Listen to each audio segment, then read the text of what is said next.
So hi guys, welcome back to my YouTube channel. ரொம்ப வருஷம் கழிச்சு திரும்பியும் ஸ்டார்ட் பண்ணியிருக்கோம். ஸோ இந்த வீடியோ எதுக்குன்னு பார்த்தீங்கன்னா, நான் கடைசியாக மேக் பண்ண அந்த மோட்டோ சோல் வீடியோவோட பிரேக் டவுன் தான்.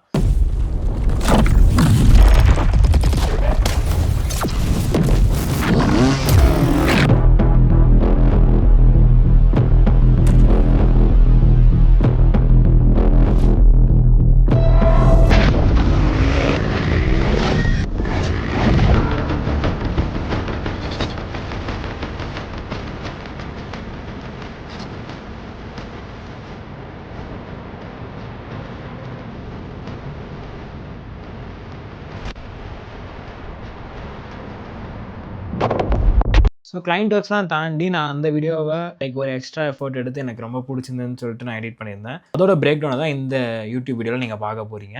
ஸோ கைஸ், பிரேக் டவுன் போகிறது முன்னாடி நான் என்னென்ன கியர்ஸ் யூஸ் பண்ணேங்கிறத சொல்லிடுறேன். ஸோ டர்ட் ரேஸ்க்கு நான் 3 லென்ஸ் யூஸ் பண்ணேன். என்னோட 24mm கேமரான்னு ஒன்று, இன்னொன்று 50mm சோனி ரெகுலர் லென்ஸு, இன்னொன்று 70-200 GM1.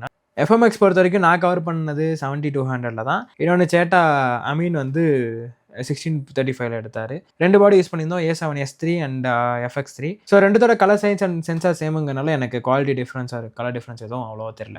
ஸோ அந்த வீடியோட எடிட்ஸை பார்க்கறதுக்கு முன்னாடி ஃபஸ்ட்டு அதை எப்படி ஷூட் பண்ணாங்கிறத நான் உங்களுக்கு சொல்லிடுறேன். ஸோ மறந்து கூட நான் நோட்ஸ் வச்சுலாம் உங்களுக்கு சொல்லிட்டு இருக்கேன். அந்த ஈவெண்ட்டில் நான் நிறையா கவர் பண்ணியிருந்தாலும் எனக்கு சாட்டிஸ்ஃபைடாக தெரிஞ்சது வந்து டேட் ரேஸ் கவர் பண்ணதும் அப்புறம் எஃப்எம்எக்ஸ் கவர் பண்ணதும் தான். ஸோ அது ரெண்டுத்தையும் கம்பைன் பண்ணலான்னு சொல்லிட்டு தான் எடிட் மேக் பண்ணேன்.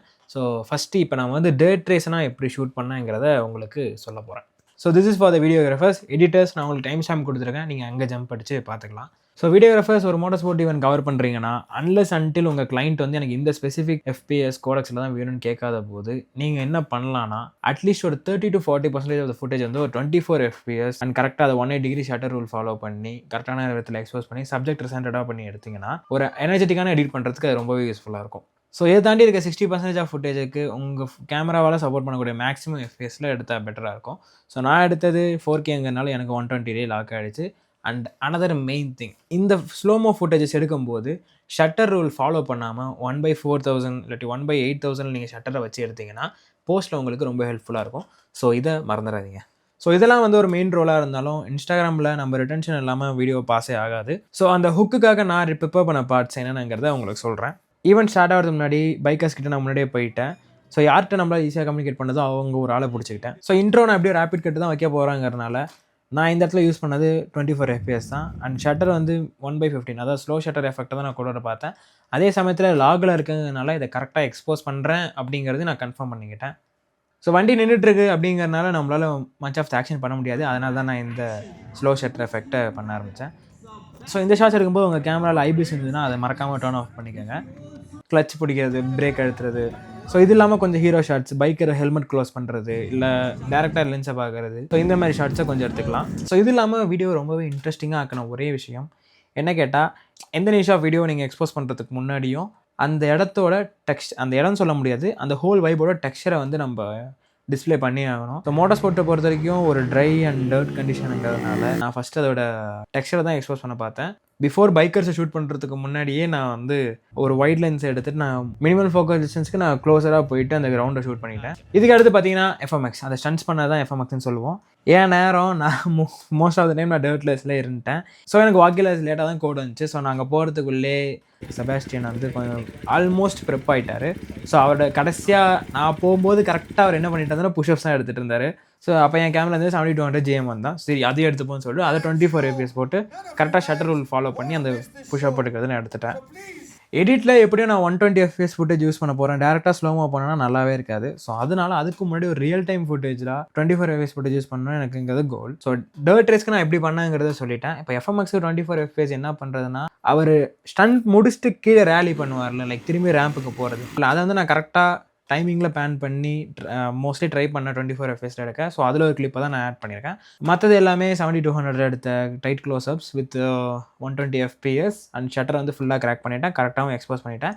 நாங்கள் பண்ணது வந்து ஒரு 3 to 4 PM அவர் ஃபால் சைடு வரும்போது தான் எங்களுக்கு பின்னாடி சன் இருந்துச்சு. ஸோ எக்ஸ்போஸ் பண்ணுறது நான் யோசிச்சுட்டே இருந்தேன் கரெக்டாக வருமானு. பட் எண்ட் ஆஃப் த டே நல்லா ஷேடோஸ் டீட்டெயில் எடுக்க முடிஞ்சுது. எனக்கு இதே சமயத்தில் வெறும் 70-200 ஆனால் டைட் ஷாட்ஸே காமிச்சிருந்தா நல்லா இருக்குமா அங்கே டவுட் இருந்துச்சு. ஸோ அதனால் அமீன் சேட்டாவும் அங்கே வந்தார். ஸோ அவர்கிட்ட நான் 1635 இருக்க எல்லா ஒயிட் ஃபுட்டேஜும் எடுத்துட்டேன். ஸோ அதையும் நான் நடுவில் ஆட் பண்ணியிருப்பேன். அது எங்கன்னு சொல்கிறேன் நான். ஸோ எப்படி ஷூட் பண்ணுவாங்கலாம் நான் உங்களுக்கு சொல்லிட்டேன். இப்போ அது எப்படி எடிட் பண்ணாங்கிறத உங்களுக்கு நான் சொல்ல போகிறேன். ஸோ எடிட்டோட ஸ்ட்ரக்சர் பார்க்க முன்னாடி ஃபஸ்ட்டு இப்போ காம்போசிஷன் ஃபைனலாக ஒரு லேஅவுட் முடிச்சு எப்படி இருக்குங்கிறத நான் உங்களுக்கு காமிக்கிறேன். ஸோ அவங்க ஃபஸ்ட்டு ஸ்டார்ட் பார்த்தீங்கன்னா லைக் இந்த காம்ப்குள்ளே வச்சுருக்கேன். ஃபர்ஸ்ட் ஷாட் வந்து லைக் அது அந்த ஹுக்குக்கு முன்னாடி அந்த டெக்ஸ்சரை ஃபஸ்ட்டு நான் எஸ்டாப்ளிஷ் பண்ணணும்னு நான் முன்னாடியே சொல்லியிருந்தேன். அதுக்கான ஷாட் எடுத்தாச்சு. நீங்கள் பார்க்குற ஷாட் தான் அந்த ஸ்கேல் அங்கே இல்லை. நான் ஜூம் பண்ணி காமிக்கிறேன். அந்த ஷாட் வந்து ஒரிஜினலாக இப்படி தான் இருந்துச்சு. இதோட ரா காமிக்கணும்னா ஒன் செகண்ட் இருங்க, ரிவீல் பண்ணிடுறேன். இந்த லைக் கை காமிச்சு அந்த இடத்துல மண் போட வச்சேன். ஸோ கரெக்டாக அதில் மண் போட்டோடனே இதை அப்படியே ஸ்லோ பண்ணி கொஞ்சம் ஸ்கேல் நம்ம பார்க்கும்போது கொஞ்சம் லைக் ஃபுல் ஸ்க்ரீனும் கவர் பண்ணுற மாதிரி ஒரு ஜூம் இன் பண்ணிவிட்டு தென் மேலே வந்து அட்ஜஸ்ட்மெண்ட் லேயரில் விகில் பொசிஷன் போட்டுவிட்டேன். ஸோ தட் அந்த ஷேக் அந்த வீடியோட ஹுக்கோட ஸ்டார்ட்டுக்கு முன்னாடி ஒரு ஷேக் இருக்கலாம் அப்படிங்கிற மாதிரி அப்படியே பண்ணிட்டு வந்து பார்த்தீங்கன்னா நான் அது மேலே கொஞ்சம் கலர் பண்ணிவிட்டேன். அண்ட் இன்னும் கொஞ்சம் ஜூம் ஆட் பண்ணிவிட்டேன். எனக்கு அந்த கிராக்கோட டெக்ஸ்சர்லாம் இன்னும் நல்லா தெரியணும் அப்படிங்கிறதுக்காக. இன்னொன்று இது ஷூட் பண்ணும்போது நான் F1.8 வச்சு இல்லை எடுத்திருந்தேன். F1.8 2.8 வச்சு எடுத்தேன்னா முடிஞ்சிருக்கும். அது அப்படி பண்ணக்கூடாது. இப்போ ஸ்க்ரீனில் பார்த்தீங்கன்னா ஒரு 125% ஆஃப் த திங் வந்து ஃபோக்கஸில் இருக்க மாதிரி இருக்கும். ஒரு ஹரிசானுக்கு கீழே பார்த்தீங்கன்னா ஃபோக்கஸில் இருக்கும். ஸோ அதுக்கு மேலே இருக்கலாம் அவுட் ஆஃப் ஃபோக்கஸில் இருக்கும். ஸோ இதே நீங்கள் 1.8 வச்சுருந்தீங்கன்னா ஒரு லைக் ஒரு சின்ன பீஸ் மட்டும் தான் ஃபோக்கஸில் இருக்கும். அந்த தப்பை நீங்கள் பண்ணக்கூடாது. எப்போதுமே அனதர் திங் வந்து எப்போதுமே நீங்கள் 1.8 தான் எடுக்கிறது பெஸ்ட் திங்னு நினச்சிங்கன்னா அது தப்பு. ஸோ சில கேஸ்க்கு வந்து அது அப்படி தேவைப்படாது. ஸோ இதில் அந்த மாதிரி கேஸில் இதுவும் ஒன்று. அட்ஜஸ்ட்மெண்ட் லேயரில் விகில் ஆட் பண்ணிவிட்டு அதோட ஒப்பாசிட்டி மட்டும் நான் இது பண்ணிட்டேன். லைக் எப்போ ஓப்பன் ஆகிட்டு அதுக்கப்புறம் வந்து அந்த ஷேக் அதிகமாகிற மாதிரி. அதுக்கப்புறம் ட்ரான்சிஷனுக்கு ஒரு அட்ஜஸ்ட்மெண்ட் லேயரில் இன்வெர்ட் போட்டு ட்ரான்சிஷன் பண்ணியாச்சு. ஸோ லைக் ட்ரான்சிஷன் சொல்ல முடியாது, ஜஸ்ட் ஒரு ஃப்ளிக்கர் மாதிரி. அடுத்த ஷார்ட்டே பார்த்தீங்கன்னா நாங்கள் பைக்கை வந்து ஸ்லோ ஷாட்டில் எஸ்டாப்ளிஷ் பண்ண வச்சிட்டிங்கன்னா நம்ம எனர்ஜியோட தான் போகிறோம். பட் நான் சொன்ன மாதிரி நான் நின்றுட்டு அந்த பைக்கில் தான் எடுத்தேன். ஸோ இப்போ அதை எனர்ஜிட்டே காமிக்கும்போது ஸ்லோ ஷாட்டில் எடுத்துகிட்டு அதை கொஞ்சம் கிரேட் பண்ணி கொஞ்சம் ஸ்பீட் பண்ணிவிட்டு எனர்ஜி காமிக்கணுங்கிறதுனால ஒரு ட்ரான்ஸ்ஃபார்ம் டூல் போட்டு அதில் நான் ஜூம் இன் மட்டும் ஆப்ஷன் கொடுத்துக்கிட்டேன். இப்போ அது ஜூம் இன் பண்ணி முடித்தோடனே இது அடுத்த சீக்வன்ஸ் பார்த்தீங்கன்னா பைக்கோட சைடு ஆங்கிள். ஸோ நான் அதையும் உங்களுக்கு போட்டேன். மேலே இன்னும் கொஞ்சம் டீட்டெயிலிங்காக இருக்கலான்னு பார்த்தேன். ஸோ அதனால் ஒரு சும்மா ஒரு ஸ்கொயர் மட்டும் எடுத்து நான் ஷேப் லேயரில் ஸ்கொயர் எடுத்து இது மேலே வச்சுக்கிட்டேன் கரெக்டாக. அண்ட் திரும்பி ஒரு இன்வெர்ட் போட்டுட்டு எப்போதுமே நான் எந்த ஈவெண்ட் போகிறேனோ இல்லையோ லைக் எனக்கு போஸ்ட்டில் எடிட் தேவைப்படும்னு சொல்லிட்டு நான் எனக்கு ஷூட் இல்லாத டைம்லலாம் என்ன பண்ணுவேன்னா முடிஞ்ச அளவுக்கு என்னால் ஒரு 4 to 5 ஹைப்பர் லேப்ஸ் கலெக்ட் பண்ண முடிஞ்சதுன்னா நான் கலெக்ட் பண்ணுவேன். ஸோ அப்படி கலெக்ட் பண்ணது தான் ஒரு இது. ஸோ அதுவுமே ஸ்பான்சர் அவங்க எனக்கு உள்ளே போகிறது முன்னாடியே நாங்கள் டீமுக்கு வந்து இன்ஸ்ட்ரக்ஷன் என்னன்னா ஸ்பான்சர் 2 பேர் வந்துச்சு. ஸோ நான் அந்த 2 பேரில் ஒருத்தங்களை வந்து இப்போயே நான் ஃபோக்கஸ் பண்ண ஆரம்பிச்சிட்டேன். ஸோ டிவிஎஸ் கிரெடிட்டை வந்து நான் லைக் மல்டிபிள் ஃபோட்டோஸாக இமேஜாக எடுத்து அதை கரெக்டாக மார்க்கர் வச்சு சென்டர் லைன் பண்ணியாச்சு. அது மேலே கலர் பண்ணிவிட்டு மோஷன் பர்க்கு மட்டும் RSMBங்கிற ப்ளகின் எடுத்து போட்டுவிட்டேன். ஸோ அதுக்கப்புறம் வந்துச்சு. தென் ட்ரான்ஸ்ஃபார்ம் டூலில் ஒரு ஜூம் இன்னோட ஒரு அனிமேஷன் இல்லை நீங்கள் நார்மல் லேயர்லேயே போடுறதுனாலும் ஓகே அது போட்டுக்கலாம். ஆனால் சென்டராக மார்க்கரில் வச்சு நீங்கள் இருக்கிறத மட்டும் பார்த்துங்க. நீங்கள் அதுக்கு கைட்ஸ் எனேபிள் பண்ணிங்கன்னா ரூலர்ஸ் வரும். அந்த ரூலை வந்து நீங்கள் இப்படி சென்டரில் வச்சுட்டு அதுக்கப்புறம் நீங்கள் ஒரு ஃபோட்டோவாக அலைன் பண்ணிங்கன்னா உங்களுக்கு கரெக்டாக இருக்கும். ஸோ நான் இப்போதைக்கு எனக்கு வேலை முடிச்சு நான் டர்ன் ஆஃப் பண்ணிக்கிறேன் எல்லாத்தையும். அடுத்த ஷார்ட்டே பார்த்தீங்கன்னா நான் எப்படி ஒரு ஹைப்பர் லேப்ஸ் வந்து ஒரு இதுக்கு போகணுன்னு எடுக்கிறனோ அதேமாரி இன்னொரு விஷயம் என்ன பண்ணுவேன்னா லைக் முடிஞ்ச அளவுக்கு ஒரு 3 to இதுவுமே 3 to 4 தான். சில ஈவெண்ட்டில் தான் 10 வரைக்கும் எடுத்திருக்கேன். லைக் லைட்ஸ் நிறையா இருக்க இடமோ கான்ட்ராஸ்ட்டாக எந்த இடம் இருந்தாலுமே அதை வந்து ஒரு ஸ்லோ ஷட்டரில் நல்லா ஸ்லோ ஷட்டரில் ஃபுல்லாக லைக் கேமரா ஃபுல்லாக ஷேக் பண்ணிகிட்டே இருப்பேன். ஸோ அதை போஸ்ட்டில் வந்து நான் கொஞ்சம் ஸ்பீடப் பண்ணி நடுவில் அங்கங்கே போட்டேன்னா எனர்ஜி கொஞ்சம் ஆட் ஆகும். ஸோ எங்களோட செகண்ட் ஸ்பான்சர் வந்து ஸ்கேஃப்டராக இருந்துச்சு. ஸோ நான் இதை வந்து 24 எபிஎஸில் இந்த ஷாட் ஒன்று ட்ரை பண்ணணும். லைக் ஒரு பேன் பண்ணிட்டு கரெக்டாக பாயிண்ட் எடுத்தோம் அப்படின்னு சொல்லிட்டு பிளான் பண்ணி இதை எடுத்தாச்சு. ஸோ இப்போதைக்கு அரினா காமிச்சாச்சு, பைக் காமிச்சாச்சு. அடுத்து ஸோ ரேசர்ஸை காமிக்கிறதுக்கு இது ஒரு ஃப்ளாஷ் எஃபெக்ட் தான். ஜஸ்ட்டு இந்த வீடியோலேருந்து இந்த பர்சனை மட்டும் தனியாக லைக் ரேசர் மட்டும் ஃபுல்லாக ரோட்டோ பண்ணிவிட்டு இன்வெர்ட் முன்னாடியே போட்டோன்னா கொஞ்சம் ரோட்டோ பண்ண ஈஸியாக இருக்குன்னு சொல்லிட்டு அதை போட்டுட்டு நான் இந்த எஃபெக்ட் போட்டேன். ஸோ ஃப்ளாஷ் எஃபெக்ட் இது வந்ததுக்கப்புறம் மெயின் வீடியோ வரும்.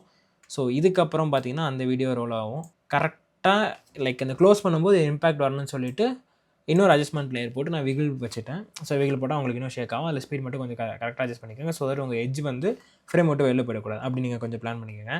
அதுக்கு அடுத்து பார்த்தீங்கன்னா நான் அதுக்கப்புறம் இது க்ளோஸ் ஆனோடனே சரி இன்னொரு எஃபெக்ட்டு கூட வந்து நல்லாயிருக்கும்னு தோணுச்சு. அதனால் ஸோ அந்த கிளாஸை மட்டும் நான் வைப்பர் மட்டும் செல்லாக ரோட்டோ பண்ணிவிட்டு அதில் வந்து நான் ஒரு சிசி லைட் ஸ்வீப்புங்கிற எஃபெக்ட் போட்டு அதை நான் அனிமேட் பண்ணிக்கிட்டேன் இந்த பொசிஷன்லேருந்து இந்த பொசிஷனுக்கு. ஸோ அது உங்களுக்கு இப்போ தெரியும். அது முடிஞ்சோடனே நான் உங்கள்கிட்ட சொன்ன மாதிரி அந்த ஸ்லோ ஷட்டரில் ஜிக்ஸாக் பண்ணியிருப்பேன்ல, அது ஒன்று நடுவில் ஆட் பண்ணுறேன். ஸோ இந்த லேயர் அது இதை ஆட் பண்ணதுக்கப்புறம் இதுக்கப்புறம் ரேசனே காமிச்சாச்சு. இப்போ வந்து பைக் ஸ்டார்ட் ஆகிற மாதிரி நம்ம கொஞ்சம் இனிஷியேட் பண்ணால் போதும். ஸோ அதுக்காக நான் இங்கே இது டெக்னிக்கலாக பிரேக்கு தான். ஸோ எந்த சைடு காமிச்சா லைக் இப்படியோ செகண்டு கீழே தான் வர போகிறதுனால நான் ஸ்பீடப் பண்ணணும்னு சொல்லிட்டு சரி ஓகே அது கீழே போடுற மாதிரி காமிக்கலாம்னு சொல்லிட்டு நான் இந்த பக்கம் அப்படியே வச்சு எடுத்துட்டேன். அதுவுமே வந்து ஒரு ட்ரான்ஸ்ஃபார்ம் டூல் போட்டு ஒரு ஜூமின் லைக் சிம்பிள் ஜூமின் எஃபெக்ட் தான். அது முடிச்சுட்டு திரும்பியும் ஒரு அட்ஜஸ்ட்மெண்ட் லேயரில் இன்வெர்ட் போட்டுரும். அதுக்கப்புறம் இந்த லேயரும் இது வந்து சைலன்சர் கொஞ்சம் அந்த ஸ்லோ ஷட்டர் எஃபெக்டில் எடுத்தது தான். பட் நான் இந்த ஷார்ட் பார்த்தா எனக்கு கொஞ்சம் டம்மியாக தெரிஞ்சுது. அதான் சரி போட்டு விடுவோம் அப்படின்னு சொல்லிட்டு இந்த யூடியூப்லேருந்து இருக்க சும்மா இந்த ஃபயர் ஓவர்லே போட்டு பிளெண்டிங் மோடோ லூமாக்கியோ நீங்கள் என்ன உங்களுக்கு எஃபெக்ட் வேணுமோ அதை ஆட் பண்ணி நீங்கள் க்ளீன் பண்ணிக்கலாம். அதுக்கப்புறம் அதுமாதிரி 2 ஆட் பண்ணிக்கிட்டா ஸோ சவுண்ட் எஃபெக்ட்ஸ்லாம் மேட்ச் பண்ணிக்கலாம் அப்படின்னு சொல்லிட்டு அது முடிஞ்சோன்னா இது எனக்கு ரொம்ப ஒரு பிடிச்ச ஒரு மற்ற ஷார்ட்ஸை கம்பேர் பண்ணும்போது இது கொஞ்சம் வேல்யூ ஆட் பண்ண மாதிரி எனக்கு தெரிஞ்சுது. ஸோ தட் இதை நான் லாஸ்ட்டாக வச்சுக்கிட்டேன் இந்த சீக்வன்ஸில். ஸோ அப்படி லாஸ்ட்டாக அப்படி திருவுற மாதிரி அவர் ஆக்ஷன் பண்ண சொன்னால் நான் அப்படியே கேமரா அப்படி வச்சு ஃபுல்லாக ஷேக் பண்ணி எடுத்துகிட்டே இருந்தேன். அதேமாரி போஸ்ட்டில் வந்து ஒரு ஜூமின் ஆட் பண்ணிட்டோம். இது முடிச்சுட்டு திரும்பியும் நம்ம இந்த வைப் ஸ்லோ ஷட்டர் வைப் அதை நல்லா பண்ணிவிட்டு அதுக்கு நான் சும்மா கொடுப்போமே இன்வெர்ட் கொடுத்தா நல்லா ஒர்க்காக இருந்தது. அடுத்த வீடியோ பார்த்தீங்கன்னா இது வந்து ஒரு 24 FPS ஃபுட்டேஜ். இதுதான் வந்து ரேஸ் ஓட்டோ 24 FPS ஃபுட்டேஜ் கலர் பண்ணிவிட்டு அதை ஜூமின் அதில் ஒரு ஜூமின் ஆக்ஷனு. இப்போ நீங்கள் இதில் கவனிக்க வேண்டிய விஷயம் என்னென்னா நீங்கள் எல்லாமே வந்து ஒரு வித்தின் அ செகண்ட் நீங்கள் இவ்வளோ மோஷன் காமிக்கும் போது உங்கள் அட்டென்ஷன் வந்து கரெக்டாக நீங்கள் ஒரே அட்லீஸ்ட் ஒரு சென்டர் பொசிஷன்லேருந்து ஒரு 20% 30% நவுத்தி வச்சு விளாட்லாமே தவிர அதை தாண்டி வெளில போகக்கூடாது. அதை தாண்டி வெளில போனால் அது நல்ல எடிட்டாக இருக்காது. இப்போ உங்கள் அப்ராக்ஸாக உங்களோட நான் வந்து சென்டர் ஃப்ரேம் பண்ணியிருக்கேன். ஸோ இப்போ உங்களோட கான்சன்ட்ரேஷன் ஃபுல்லாக இந்த சென்டரில் இருக்கா. இப்போ அப்படியே அடுத்த ஃப்ரேம் பார்த்தீங்கன்னா டிவிஎஸ் நடுவில் இருக்கா, டிவிஎஸ் கிரெடிட் நடுவில் இருக்குது, ஸ்கேஃபல் நடுவில், சப்ஜெக்ட் நடுவில், கிளச் நடுவில், ஸ்பீட் பிரேக் நடுவில், எல்லாமே சென்டரில் இருக்கும். ஸோ தட் உங்கள் என்டையர் ஃபோக்கஸுமே அந்த ஏரியாவில் இருக்கும். இப்போ சரி இதில் எங்கடா ஆஃப் ஆகிருக்கு அப்படின்னு நீங்கள் கேட்டிங்கன்னா அப்படியே எண்டு போகும்போது நான் அப்படி கொண்டு வந்துட்டேன். இப்போ எனக்கு வந்து அது எதுக்குன்னா அடுத்த ஷார்ட்டோட நான் ஃபுல் ஸ்லோமோ பண்ண போகிறேன். ஏன்னா இது வரைக்கும் ஸ்பீடாக போயிடுச்சு. லைக் சென்டர் ரீட் வந்து நான் இதிலே தந்துடுறேன். அதுக்கப்புறம் பார்த்தீங்கன்னா இங்கே இருக்கும். சரி இப்போ இந்த ஸ்லோமோ எப்படி பண்ணலாங்கிறத பார்த்துருவோம். So S guys after first நம்ம இன்ட்ரோ எப்படி பண்ணுவோங்கிறத பார்த்துட்டோம். இப்போ அந்த ஸ்லோ மோஷன் வந்து நம்ம எப்படி டேவென்ஸில் அச்சீவ் பண்ணலாங்கிறத பார்க்கலாம். அந்த கிளிப்ஸ் நான் எடுத்துகிட்டு வரல. லைக் இப்போ நான் அதை ரன் பண்ணேன்னா சிஸ்டம் ஃபுல்லாக படுத்துரும். ஸோ அதுக்கு பதிலாக நான் எப்படி அதை பண்ணங்கிறதுக்கான ஒரு இது மட்டும் நான் கொடுத்துட்றேன். லைக் ஸ்பீடாக வந்து கீழே விழுற மாதிரி ஒரு கிளிப்பு. இது வந்து 120 FPSலாம் எடுத்தேன். ஷட்டர் வந்து ஃபுல்லாக கிராக் பண்ணியாச்சு. ஸோ இப்போ நான் அந்த போர்ஷனில் எனக்கு எது வேணுமோ அதை மட்டும் நான் ட்ரிம் பண்ணி எடுத்துக்கிறேன். ட்ரிம் பண்ணி எடுத்துக்கிட்டு ரைட் கிளிக் பண்ணிவிட்டு ரீடைம் கர்வ் கொடுத்துக்கிறேன். இங்கே ஸ்பீடு பார்த்தீங்கன்னா 100ல் வச்சுருந்தேன். இது முன்னாடியே ஸ்லோ பண்ணதுனால அப்படி இருக்குது. ஸோ 100ல் இருக்கும். நீங்கள் வந்து ஒரு 20 ஒரு 25 அந்த ரேஞ்சில் வச்சுட்டு நீங்கள் ரீடைம் அண்ட் ஸ்கேலிங் போனீங்கன்னா இங்கே உங்களுக்கு நிறைய ஆப்ஷன் இருக்கும். அதில் ரீடைம் ப்ராசஸ் வந்து ஆப்டிக்கல் ஃப்ளோங்கிறதுக்கு மாற்றிக்கங்க. மோஷன் எஸ்டிமேஷன் வந்து ஸ்பீடு ரேப்பரேட்டர்னு வச்சுக்கோங்க. ஸோ இது ஸ்பீட் ரேப்பரேட்டருங்கிற கடைசி ஆப்ஷன் மட்டும் என்னென்னா ஏஐ யூஸ் பண்ணோம். ஸோ ஏஐ யூஸ் பண்ணி உங்களுக்கு ஆப்டிக்கல் ஃப்ளோ யூஸ்வலாகவே ஆப்டிக்கல் ஃப்ளோங்கிறது உங்களோட ஷட்டர் வந்து லைக் ஃப்ரண்ட் அண்ட் பேக் ஃப்ரேமை வச்சு நடுவில் இருக்க ஃப்ரேம் என்ன இருக்குங்கிறத எஸ்டிமேட் பண்ணுறது தான் உங்களுக்கு ஆப்டிக்கல் ஃப்ளோ பண்ணும். இப்போ இதில் இந்த மோஷன் எஸ்டிமேஷன் மெத்தடில் ஸ்பீட் ரேப்பரேட்டர் எனக்கு தெரிஞ்ச வரைக்கும் கொஞ்சம் நல்லாவே இருந்துச்சு. ஸோ அது போட்டுக்கோங்க. அது போட்டுட்டு ரைட் கிளிக் பண்ணி ரெண்டல் இன் பிளேஸ் கொடுத்தீங்கன்னா ஃபுட்டேஜ் ரெண்டரை வந்துடும் லைக் ஸ்லோமாகவே. அதுக்கப்புறம் நீங்கள் அதை திரும்பியும் ரைட் கிளிக் பண்ணி இதே ப்ரொசீஜர் நீங்கள் ஃபாலோ பண்ணும்போது உங்களுக்கு ஒரு 3 to 4 டைம்ஸ் பண்ணும்போது உங்களுக்கு ஃபுட்டேஜ் வந்து ஒரு அட்லீஸ்ட் ஒரு 2% 3% ஸ்பீடில் நார்மல் ஸ்பீட்லேருந்து 2% 3% ஸ்பீடுக்கு வந்துடும். ஏன்னா நீங்கள் ரெண்டரை அவுட் பண்ணுற ஃபுட்டேஜ் வந்து MP4 இல்லாமல் பார்த்துக்கங்க. பெட்டர் HQவாக இருந்துச்சுன்னா உங்களுக்கு நல்ல ரிசல்ட் இருக்கும். குவாலிட்டி எந்த இஷ்யூஸும் வராது. ஸோ இந்த ஸ்னிப்பெட் எதுக்குன்னு பார்த்தீங்கன்னா நான் கரெக்டாக அந்த ஃபுட்டேஜ் எப்படி கிரேட் பண்ணாங்கிறது காமிக்கிறது தான். ஜஸ்ட் நீங்கள் ஆஃப்டர் எஃபெக்ட்ஸில் ஃபுட்டேஜை இம்போர்ட் பண்ணிவிட்டு பிளாக் அண்ட் ஒயிட் ஆட் பண்ணாலே போதும். அண்ட் இன்னொரு எஃபெக்டாக லைக் ஜியோமெட்ரிக் கலர் போட்டுட்டு அதில் பேசிக் கான்ட்ராஸ்ட் நல்லா இன்க்ரீஸ் பண்ணிவிட்டு ஷேடோஸை கொஞ்சம் பாப் அவுட் பண்ணிவிட்டு ஹைலைட்ஸை கொஞ்சம் புல் டவுன் பண்ணிவிட்டு திரும்பி நீங்கள் கான்ட்ராஸ்ட் இட்ஸ் ஆல் அபவுட் ஒரு பேலன்ஸ் தான். ஜஸ்ட் நீங்கள் உங்கள் ஷேடோஸில் இருக்கிறதையும் பார்க்கணும். அதே சமயத்தில் ஹைலைட்ஸும் கிளிப் ஆகாமல் இருக்கணும். பிளாக்ஸையும் நீங்கள் அட்ஜஸ்ட் பண்ணாலே வந்துடும். லைக் இதுதான் அந்த பேசிக் கிரேடாக. இதை தாண்டி அந்த வீடியோ வந்து எதுக்கு கொஞ்சம் இன்னும் பாப் ஆச்சுன்னு பார்த்தீங்கன்னா அதை நான் உங்களுக்கு அந்த ப்ராஜெக்ட் ஃபைலில் போய்ட்டு காமிக்கிறேன். ஒரு க்ளோ போட்டு உங்கள் ஹைலைட்ஸ் மட்டும் பூஸ்ட் ஆகி வர மாதிரி நீங்கள் ஆட் பண்ணிக்கணும். லைக் அண்ட் இதுக்கப்புறம் இன்னும் அந்த எனக்கு பிடிச்ச எஃபெக்ட் நான் வந்து ஒரு காலத்தில் வந்து கேமரா பார்த்தாலே கேமராவில் அது ஏன் வரலன்னு நான் வந்து கேட்டுட்டு இருக்க ஆள். ஸோ அது என்னென்னு பார்த்தீங்கன்னா ஆட் கிரெயின் தான். நீங்கள் கிரெயின் போட்டிங்கனாலே ஃபுட்டேஜ் ரொம்ப சூப்பராக இருக்கும். அது என் பர்சனல் ஒப்பீனியன். இப்போ இந்த ஸ்பேஸை பாருங்கள். இது வந்து ஃபுல் ரெசல்யூஷனில் இப்போ வந்து ஆட்டோலேயுமே ஃபுல்லில் போயிட்டுருக்கு. ஸோ இப்போ நான் இதை டர்ன் ஆஃப் பண்ணால் ஃபுட்டேஜ் க்ளீனாக இருக்குது. எனக்கு இது பிடிச்சிருக்கான்னு கேட்டிங்கன்னா சத்தியமாக பிடிக்கல. ஸோ நான் திரும்பியும் டர்ன் ஆன் பண்ணிக்கிறேன். எனக்கு ஃபுட்டேஜில் க்ரீன் இருந்தால் ரொம்பவே பிடிக்கும். ஸோ நான் அதை போட்டுக்கிட்டேன். அதுக்கப்புறம் நாய்ஸ் போடலாம். நாய்ஸ் வந்து அனிமேட் ஆகும். என்ன பிரச்சனைனா நாய்ஸ் அனிமேட் ஆச்சுன்னா உங்களுக்கு ஃபுட்டேஜ் வந்து இங்கே 1% 2%ல ஸ்லோ ஆகிட்டுருக்கு. இந்த நேரத்தில் வந்து உங்களுக்கு நாய்ஸ் அனிமேட் ஆகி ஒரு சைக்கிள் லூப்பில் போயிட்டு இருந்துச்சுன்னா அது ஒரு டசன்ட் மேக் சென்ஸ். இப்போது அவ்வளோ ஸ்லோவான ஃபுட்டேஜில் எங்கே நாய்ஸ் மட்டும், அதாவது கிரெயின்ஸ் மட்டும் அவ்வளோ ஸ்பீடாக மூவ் ஆகுது. ஸோ நாய்ஸ் ஆட் பண்ண பார்த்தேன், அது ஸ்பீட் நல்லா கிளிக் பண்ண முடியல. ஸோ நான் அதை அப்படியே கேன்சல் அவுட் பண்ணிட்டேன். அப்புறம் இன்னும் ஒன்று பண்ணேன்னு நினைக்கிறேன். அது வேறு ஒன்றும் இல்லை, ஒரு சாலிட் லேயர் போட்டு அதில் ஃபில் ஆட் பண்ணிக்கிட்டேன். அதில் இப்போது ஒப்பாசிட்டி பார்த்தீங்கன்னா ஒப்பாசிட்டியில் ஒரே ஒரு எக்ஸ்பிரஷன் ஆட் பண்ணிக்கிட்டேன். அதான் விகில் 100,5.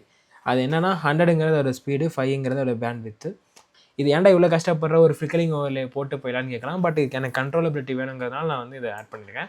ஸோ அது பார்த்தீங்கன்னா ஒரு ஃப்ளிக்கரிங் எஃபெக்ட் உங்கள் ஷேடோஸில் நல்லாவே தெரியும். ஸோ அதே எஃபெக்ட்ஸை நீங்கள் மாற்றி போட்டுக்கலாம். இப்போ இதில் பார்த்தீங்கன்னா இதுலேயும் நான் அதே எஃபெக்ட் தான் கண்டினியூ பண்ணியிருக்கேன். ஸோ அடுத்த ஃபுட்டேஜ் வந்து அதே தான். ஸோ அதை போட்டு கிரெயின் ஆட் பண்ணிக்கிட்டேன் அண்ட் ப்ளஸ் க்ளோ ஆட் பண்ணிக்கிட்டேன். இது எனக்கு க்ளோ எனக்கு ரொம்ப தேவைன்னா இந்த ஃப்ளாகை வந்து அந்த க்ளோ வந்து ரேப் பண்ணால் நல்லாயிருக்குங்கிற ஐடியானால நான் அது க்ளோ இன்னும் கொஞ்சம் எக்ஸ்ட்ராவே ஆட் பண்ணிக்கிட்டேன். அதுக்கப்புறம் திரும்பியும் நம்ம இன்வெர்ட் ஒரு அட்ஜஸ்ட்மெண்ட் லேயரில் இன்வெர்ட் போட்டு முடிச்சிடும். அதை முடிச்சுட்டு இங்கே வரும். இங்கே வந்தால் இதுவுமே அப்படி ஒரு ஷாட்டு தான். எந்தெந்த ஷாட்லாம் ஸ்லோமோ பண்ணலான்னு கேட்டிங்கன்னா, எந்தெந்த ஷாட்டில் டெக்ஸ்சர் இருக்கோ அந்த ஷாட்டில் நீங்கள் ஸ்லோமோ பண்ணலாம். இப்போ இதில் என்ன டெக்ஸ்சர் இருக்குதுன்னு கேட்டிங்கன்னா அந்த சாண்ட். இப்போ அதை நீங்கள் ஸ்லோமோ பண்ணும்போது அது பார்க்க கொஞ்சம் நல்லாயிருக்கும் மற்றதை கம்பேர் பண்ணும்போது. இதில் என்ன டெக்ஸ்சர் இருக்குன்னு கேட்டிங்கன்னா அந்த ஃப்ளாகோட மடிப்பு. லைக் அது வந்து அந்த இப்போ நீங்கள் இந்த ஃபுட்டேஜை நான் இப்போ ரன் பண்ண முடியாது. நீங்கள் ரன் பண்ணிங்கன்னா அந்த ஃப்ளாக் வந்து அன்ஃபோல்ட் ஆகிறதே நல்லாயிருக்கும். இதில் ஆப்வியஸாக இதில் இந்த இடம் தான் வந்து மெயின் ஃபோக்கஸே எனக்கு. So apart from video aspect. So அதுக்கப்புறம் இது டர்ட் ரேஸை நான் முடிச்சிட்டேன். இதை முடிச்சு நான் டேட்டா எஃப்எம்எக்ஸோட ஸ்லோமோ ஃபுட்டேஜ் பார்த்தா சத்தியமாக யாரும் பார்க்க மாட்டாங்க, ஸ்கிப் பண்ணி போயிடுவாங்க. ஏன்னா நான் இவ்வளோ ஸ்லோ ஓடிட்டுருக்குன்னு. ஸோ இப்போ நான் எப்படி நான் இன்ட்ரோக்கு இதுக்கு கொடுத்தனும் அதோட இன்ட்ரோ அப்படிங்கிறத சொல்கிறத தாண்டி திரும்பி நான் ஹை மூமெண்ட்டை கொண்டு வரணும், லைக் எனர்ஜெட்டிக் மூமெண்ட்டை பேக் கொண்டு வரணும்.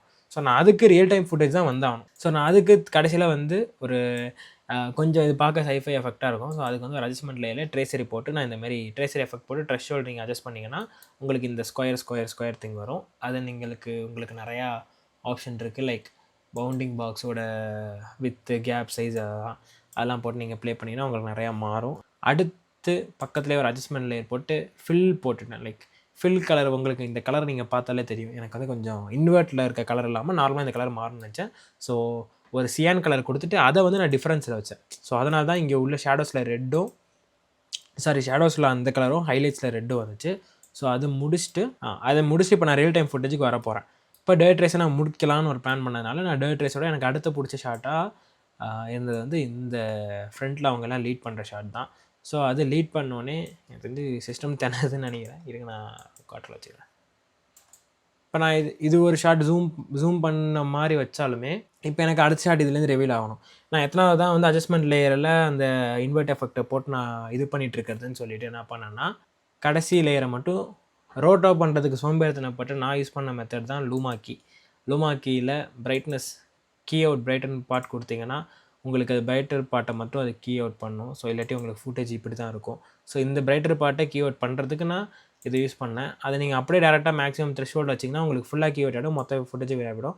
ஸோ அதை நீங்கள் அதை கீ ஃப்ரேம் பண்ணி வச்சுக்கலாம். லைக் பைக் தூரமாக இருக்கும்போது த்ரெஷ்ஹோல்டு கம்மியாகும், கிட்ட வரும்போது அதிகமாக பண்ணிங்கன்னா அது அப்படியே ஒரு ரிவீலிங் கிட்டத்தட்ட ரோட்டோவோட வேலையை தான் பார்க்கும். பட் கொஞ்சம் க்ளீனாக இருக்காது. நான் எப்படியும் லைக் ½ செகண்டுக்கு கம்மியாக தான் யூஸ் பண்ண போகிறேங்கிறனால அந்த க்ளீனுங்கிற நான் கான்செப்டே மறந்துட்டேன், அப்படியே தூக்கி வச்சு பண்ணிட்டேன். அதுக்கப்புறம் இது ஒரு 24 FPS ஃபுட்டேஜ் தான். என்னென்னா 7200 GM மாஸ்டர் வந்து அவ்வளோ வெயிட்டான லென்ஸ், GM வெர்ஷன் 1. ஸோ அதை வந்து எனக்கு வெயிட்டு, எனக்கு அந்த நேரத்தில் நான் கிம்பிள் ஃபுல்லாக எண்டு 50 லைக் ஃபுல்லாக நான் ரன் அண்ட் கன்னில் இருந்ததுனால எனக்கு அதை சைடில் இந்த பக்கம் இருந்துச்சு, அதை எடுத்து நான் இப்படி எடுத்துகிட்டு இருக்கும்போது கொஞ்சம் ஷேக் ஆச்சு. பார்த்தா அது எஃபெக்டாகவே இருந்துச்சு. ஸோ நான் அதை யூஸ் பண்ணிக்கிட்டேன். ஜஸ்ட் இதை கலர் பண்ணிவிட்டு ஒரு சிம்பிள் ட்ரான்ஸ்ஃபார்மில் ஒரு ஜூம் இன் மட்டும் கொடுத்தா போதும். சிம்பிளஸ்ட் டெக்னிக் என்னென்னா நீங்கள் ஒரு நார்மல் ஃபுட்டேஜ் ஜஸ்ட் ஒரு நல்ல ஒரு ஜூம் இன் ஆட் பண்ணுறதுலேயே ஒரு zoom in and zoom out add பண்ணுறதுலேயே ஒரு டைனமிக்காக கொண்டு வரலாம்.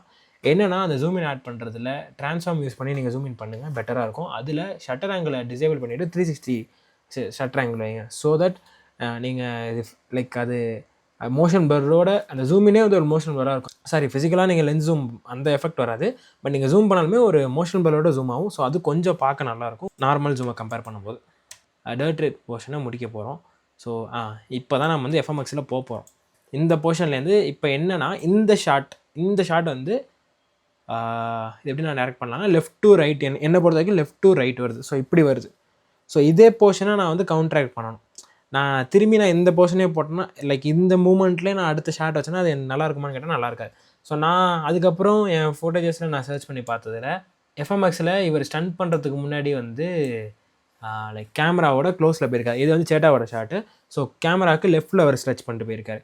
ஸோ நான் என்ன பண்ணேன், அந்த ஃபுட்டேஜை ரிவர்ஸ் பண்ணிட்டேன். ஸோ தட் இப்படி வரத்துக்கும் அதை நான் அப்படியே கண்டினியூ பண்ணி லைக் இப்படி ஃபஸ்ட் ஷாட் இப்படி வருதுன்னா நான் இந்த ஷாட்டை இப்படியே கண்டினியூ பண்ணி ரிவர்ஸில் இப்படி கொண்டு போயிடுவேன். ஸோ அது வந்து கொஞ்சம் ஒரு ஃப்ளோவில் இருக்கும் அப்படின்னு சொல்லிட்டு நான் பிளான் பண்ணேன். அது நினச்சோட நல்லா இருந்துச்சு. ஸோ நான் அந்த ஃப்ரண்ட் போர்ஷனை மட்டும் ரோட்டோ பண்ணிவிட்டு அதில் வந்து சிசி பால் ஆக்ஷன் அப்படிங்கிற ஒரு எஃபெக்டை போட்டு அது இப்போது இன்ஸ்டாவில் நல்லா லைக் இன்ஸ்டாலன்னு இல்லை ரொம்ப நாளாக அது அண்டர்டாகில் இந்த எஃபெக்ட்டு அதை இப்போ ட்ரெண்ட் பண்ணிகிட்ருக்காங்க. கிட்டத்தட்ட அது வந்து ஒரு கார்ஜியன் ஸ்ப்ளாட்ரிங் க்ளவுட் பாயிண்ட் எஃபெக்ட் அந்த மாதிரி எஃபெக்டை இது கொண்டு வருது. ஸோ அதுக்கப்புறம் அது மேலே கலரோமா போட்டுவிட்டேன். இது ஏன் போட்டேன்னு கேட்காதீங்க, ஏன்னா என் பக்கத்தில் வந்து எனக்கு ஏற்கனவே இங்கே ஷேடோஸ் வந்து கொஞ்சம் க்ரஷ்ஷாக இருந்துச்சு. ஸோ இதுக்கு மேலே நான் கலர் பண்ணி போட்டால் நல்லா இருக்கான்னு தோணுச்சு. ஸோ பக்கத்தில் என்ன கலர் இருக்குன்னு பார்க்கும்போது கீழே ஆரஞ்சு கலர் இருந்துச்சு. ஸோ அதே கலர் எடுத்து யூஸ் பண்ணிட்டேன். அதை முடிச்சுட்டு இதை வந்து ரிவர்ஸில் பண்ணிக்கிட்டேன் இந்த ஃபுட்டேஜை. அதுக்கப்புறம் ஸோ ஃபஸ்ட்டு சொன்னால் புஷ்அப். ஸோ இதுதான் நான் லைக் மற்ற ஷூட் பண்ணிட்டு நான் ஜம்ப் பண்ணுறேன், பார்த்தா ஒரு புஷ்அப் எடுத்துகிட்டு. ஸோ 7200 எடுத்துகிட்டு அங்கேயே நான் வந்து என்னென்னா 24 FPS எடுக்கும்போது என்னென்னா நீங்கள் முடிஞ்சளவுக்கு ஆக்ஷன் நீங்கள் ஆக்ஷனோட நீங்கள் ஃப்ளோவில் போங்க. அதே சமயத்தில் சப்ஜெக்ட் வந்து ஃபோக்கஸ்டாக சென்டரில் வச்சுருக்க பாருங்க. ஸோ நான் இதில் வந்து என்ன பண்ணேன்னா அவர் இப்படி போக நான் புஷ்அப் போக நான் இப்படி எடுத்துகிட்டு இருந்தேன். ஸோ அதுக்கப்புறம் இப்போ ஜென்ரலாக ஒரு ட்ரான்ஸ்ஃபார்ம் ஜூம் என்ன க்ளோஸ் ஷட்டர் வைப்பு அதை போட்டு அதுக்கப்புறம் ரேம்பில் முடிச்சுட்டு கடைசியாக இதுதான் வந்து நான் கடைசியாக யூஸ் பண்ண போகிறேன் 24 FPS ஷாட். இது எப்படின்னா ஒரு கன் ட்ரிகர் ஆக்ஷனோட நான் அதை வந்து கம்பேர் பண்ணிக்கிட்டேன். இப்போ எப்படின்னா ஒரு கன் ட்ரிகர் பண்ணிவிட்டு லைக் இப்படி யூஸ்வலாக கன்னோட ஸ்லோ மோஷன் எப்படி இருக்குன்னா ட்ரிகரை புல் பண்ணிவிட்டு விடும்போது அதுக்கப்புறம் தான் ஸ்லோமோவே யூஸ் பண்ணாங்க. ஸோ நான் இதை எப்படி யூஸ் பண்ணேன்னா ஸ்லோமோ வந்து அந்த புல் பண்ணிட்டு விடுறதுக்கு அப்புறம் இருக்க ஆக்ஷன்னா நான் இதை புல் பண்ணுற ஆக்ஷனாக வச்சுட்டேன். ஸோ கரெக்டாக இவர் எடுத்துகிட்டு போயிட்டு அந்த வீல் வந்து தரையில் படுறதை வந்து நான் அப்படி ஒரு ஆக்ஷன் வரலாம், அதை வந்து நான் சிங்க் பண்ணிக்கிட்டேன். அவர் கரெக்டாக ஷட் பண்ணுற நேரத்தில் ஒரு இன்வெர்ட் அட்ஜஸ்ட்மெண்ட் லேயர் போட்டு வீலை கரெக்டாக கிளச் பண்ணுற நேரத்துக்கும் ஸ்லோமோ ஸ்டார்ட் ஆகிறதுக்கும் கரெக்டாக இருக்கும். ஸோ அதுக்கப்புறம் நம்ம நார்மல் ஸ்லோமோ எஃபெக்ட்ஸ் தான். ஸோ இதில் 7200 ஷாட்ஸ் எல்லாமே நான் எடுத்தேன். அண்ட் ஒய்டு எல்லாமே சேட்டா அமீனோட ஷாட்டை நான் அவர் ப்ரொஃபைலில் லிங்க் பண்ணுறேன், போய் செக் பண்ணி பாருங்கள். டவுன் சவுத்தில் ஒரு நல்ல எனக்கு தெரிஞ்சு ஒரு டாப் டயர் வீடியோகிராஃபர் அவர். ஸோ அவர் ப்ரொஃபைலை கொஞ்சம் செக் பண்ணி பாருங்கள். என் ஃப்ரேமுக்கு நான் இதை ஆட் பண்ணிக்கிட்டேன். அவ்வளோ திரும்பி நம்ம ஸ்பான்சரை வந்து ரீகால் பண்ணணும், ரீகால் வேல்யூ இருக்குன்னு சொல்லிட்டு நான் அந்த ஒரே ஒரு ஃப்ளாக் போர்ஷனை மட்டும் நெகட்டிவில் போட்டு அதை இன்வெர்ட் எஃபெக்ட் போட்டு நான் அதை ஃபினிஷ் பண்ணியிருப்பேன். எப்படி சவுண்ட் டிசைனுங்கிறத நெக்ஸ்ட்டு பார்ப்போம்.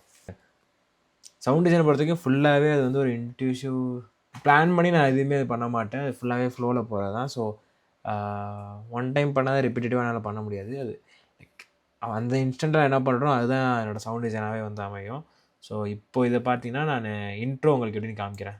அப்சல்யூட்லி இப்போ கல் விருள்ற மாதிரி இருக்கனால அதோட ஒரு க்ரன்ச்சிங் சவுண்ட் வேணும் எனக்கு. ஸோ இது எல்லாமே பார்த்திங்கன்னா வந்து ஓக்குலர் சவுண்ட்ஸுங்கிற ஒரு வெப்சைட்லேருந்து ஒரு 2 இயர்ஸ் பேக் வந்து நான் வாங்கினேன். அதை நான் அதுக்கப்புறம் 1 இயர் நான் யூஸ் பண்ணல. அதுக்கப்புறம் தான் சரி இம்ப்ளிமெண்ட் பார்க்கும்போது சில கான்செப்ட் எடிட்ஸில் யூஸ் பண்ணும்போது நல்லா இருந்துச்சு. அதுக்கப்புறம் நான் அதை நிறையவே யூஸ் பண்ண ஆரம்பிச்சிட்டேன். இது வந்து ஒரு ஹிட்டு, ஸ்டார்டிங்கில் ஒரு ஹிட்டு. ஏன்னா நம்ம வந்து பிளாக்லேருந்து ஒரு டக்குன்னு ஓப்பன் பண்ணுறதுனால ஒரு ஹிட் போட்டு ஓப்பன் பண்ணியாச்சு. இந்த வைப்புக்கு ஒரு உஷ் சவுண்ட் டிசைன் பொறுத்த வரைக்கும் ஃபுல்லாகவே உங்களுக்கு இன்ட்யூசிவ் தான். நீங்கள் அந்த இன்ஸ்டன்ட்டில் உங்களுக்கு என்ன நல்லா வருதோ அதை நீங்கள் எடுத்து வச்சுக்கலாம். ஸோ இந்த மாதிரி நான் ஹிட்டு, கிளிக்கு அண்ட் டிஜிட்டல் உஷஸ், அப்புறம் ஸ்டோனு, அப்புறம் லைக் வாட்டர் சவுண்ட்ஸ் இதுக்குள்ளே இருக்குது. அது உங்களுக்கு நார்மலாக கேட்டால் தெரியாது, இது உள்ளே எல்லாம் பிளெண்டாக இருக்குது. ஸோ எப்படியோ இது வந்து ஹுக் போர்ஷனுங்கிறனால நான் மோஸ்ட்லி எதெல்லாம் க்ரன்ச்சியான சவுண்ட்ஸ் இருக்கோ அதெல்லாம் போட்டு ஃபில் பண்ணிவிடுவேன். அண்ட் சில இடத்துல சில கேப் மட்டும் விடுவேன். ஏன்னா ஃப்ளோ அப்படியே ஒரே மாதிரி பிச்சில் இருந்துச்சுன்னா வீடியோ நல்லா இருக்காது. ஸோ டக்குன்னு அங்கங்கே ட்ராப் பண்ணுங்கிறனால அந்த இடத்துல சில இடத்துலலாம் வந்து நான் எம்டியாக விட்டுருப்பேன். அடுத்து 2 ஃபயர் வச்சுருந்தாலும் அதுக்கு 2 விஷஸ்ஸு அதை போட்டுட்டு ஒரு ஃபுட்டேஜ்லேருந்தே ஒரு லைவ் ஆடியோவாக 24 FPS ஷாட்டுக்கு, அதாவது ரியல் டைம் ஷாட்டுக்கு நான் வச்சாச்சு. அதுக்கப்புறம் வர வீடியோவுக்கு தான் இந்த ஸ்லோமோக்கு நான் வந்து ஒரு 4-5 ஆடியோ வந்து தேடி பார்த்துருப்பேன். லைக் எங்கேருந்து இன்ஸ்போ எடுத்தோமோ அங்கேருந்துலாம் நான் 4-5 ஆடியோ தேடி பார்த்தேன். கடைசி வரைக்கும் எனக்கு வந்து கரெக்டாக எனக்கு எதுவும் மாட்டலை. அப்போ எங்கேயோ ரேண்டமாக வந்து ஓஎஸ்டி ஓட்டிகிட்டு இருக்கும்போது பீஸ்டோட ஓஎஸ்டி ஓட்டிகிட்டு இருந்துச்சு. அதில் ஒரு 2 ட்ராக்கு. இது என்ன ட்ராக்குனா ரைஸ் ஆஃப் வீரான்னு பீஸ்டில் வர ட்ராக்கு. ஸோ அதை கட் பண்ணி பார்த்தா ஓகே சிங்க் ஆச்சுன்னு தோணுச்சு. பார்த்தீங்கன்னா உங்களுக்கே தெரியும். அதுக்கப்புறம் அங்கங்கே அந்த ட்ரான்சிஷனுக்கு மட்டும் சும்மா அந்த கிளிக்ஸ் அண்ட் கிளிச்சஸ் சவுண்ட் போட்டுக்கிட்டேன். வீடியோ ரியல் டைமுக்கு வரும்போது நம்ம சவுண்டு வந்து லைவ் ட்ராக்கில் எடுத்துக்கலாம், இல்லை ஆர்டிஸ்ட்லேருந்து எடுத்துக்கலாம். அதுக்கப்புறம் இந்த இதுக்கு வந்து ஒரு ரிவர்ஸ் ஆக்ஷன். இப்போ திரும்பி நம்ம வந்து ஆரம்பிக்க போகிறோம். ஸோ க்ரன்ச்சு வந்து நான் இங்கே ஒரு க்ரன்ச் வர மாதிரி பார்த்துக்கிட்டேன். கரெக்டாக அந்த வீல் வந்து ஸ்லாம் பண்ணும்போது இந்த ஆடியோ ஸ்டார்ட் ஆகிடும். இது என்ன ஆடியோனா டிஸ்கியூஸ்னு ஒரு ஆடியோ. எப்படி இன்ஸ்டாகிராம் வந்து வீடியோ லூப் பண்ணுங்கிறதுனால நம்ம ஸ்டார்டிங்கில் ஒரு கன்ஸ்டன்ட் இது லைக் அந்த கிரஞ்சி ஸ்டோனோட சவுண்ட் யூஸ் பண்ணோம். ஸோ அதை திரும்பி நான் இப்போது இங்கே இனிஷியேட் பண்ணியிருக்கேன் எண்டில். ஸோ இதுதான் காய்ஸ் இந்த வீடியோவோட பிரேக் டவுன்.